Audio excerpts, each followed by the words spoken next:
Unit 5 is the final unit of the course, and it's going to consist of 3 chapters, chapters 14, 15, and 16. And those chapters are going to look at lifespan nutrition. So we're going to be looking at nutrition through different stages of the life cycle or during the lifespan.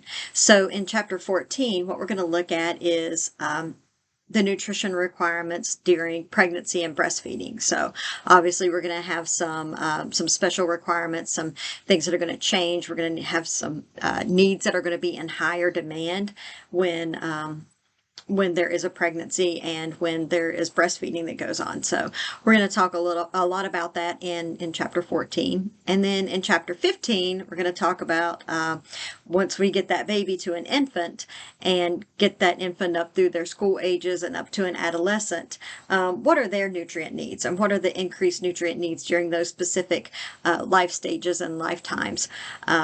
And what are some things that impact their eating patterns?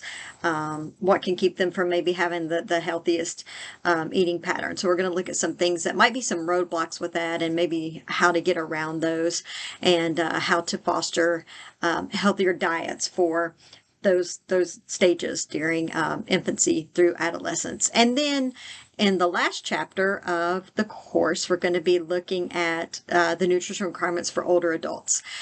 So we're going to examine what kind of needs that they're going to have, why they have those needs, why might they not be eating certain things, or why might they be eating less, or what are some risk factors for poor nutrition in older adults. So those are the kind of things that we're going to be looking at in chapter 16. You're going to have essay assignments due for chapters 14 and 15 along with discussion posts that'll be due for those. And then for chapter 16, you're going to have a quiz, and then there's going to be a unit exam at the end of unit 5, just like all the other units. And don't forget that after you complete this, there's going to be a cumulative final exam. So that's going to be during the exam period, and your information about that's going to be in your due date section. And the final exam is going to be set up like your previous tests. So there's going to be no big surprise with how that's set up. And hopefully you kept up with those outlines along the way and kept notes along the way, because it's going to make your studying a lot easier when you're able to look back and review those notes that you took for each of the chapters. But for now, Unit 5, 3 chapters, life cycle nutrition. So we're looking at life cycle beginning with pregnancy and then ending with older adults. 3 chapters. Let me know if you have any questions at all. Thanks so much.